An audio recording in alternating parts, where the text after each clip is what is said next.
Hello అండి, welcome to Sravathi tips kitchen. ఈరోజు వీడియోలో చల్లచల్లగా లస్సీ ఎలా తయారు చేసుకోవాలో ఈ వీడియోలో చూసేద్దామండి. సమ్మర్లోనే కాదండి, ఎప్పుడైనా ఏ కాలంలో అయినా ఇలా చేసుకొని తాగొచ్చు. మన శరీరంలో ఉన్న వేడిని తగ్గించుకోవాలంటే ఖచ్చితంగా మజ్జిగ కానీ లస్సీ కానీ తీసుకోవాలండి. ముందుగా మనం ఇక్కడ మజ్జిగ కానీ లస్సీకి కానీ ఇలా కమ్మగా ఉండే పెరుగును తీసుకోండి. అంటే ఫ్రెష్గా ఉండే పెరుగు అయితే బాగుంటుంది. కొద్దిగా పులుపు ఉండే పెరుగుని తీసుకుంటే టేస్ట్ అంత బాగోదు. ఇలా ఉండే గడ్డ పెరుగుని ఇప్పుడు ఇక్కడ వీడియోలో చూపిస్తున్న గరిటెతో మిక్సీ జార్లో 4 గరిటెలు వేసుకున్నానండి. ఇక్కడ నేను తీసుకున్న క్వాంటిటీకి 2 గ్లాసుల వరకు లస్సీ వస్తుందండి. దాన్ని బట్టి మీకు ఎన్ని గ్లాసులు కావాలో అంత క్వాంటిటీ పెరుగుని మీరు యాడ్ చేసుకోవచ్చు. నెక్స్ట్ ఇప్పుడు ఇందులోకి 2 టేబుల్ స్పూన్ వరకు షుగర్ వేసుకోండి.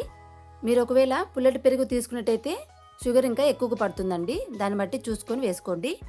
నెక్స్ట్ ఇప్పుడు మూత పెట్టేసుకొని 1 మినిట్ వరకు స్మూత్గా బ్లెండ్ చేసుకోవాలండి.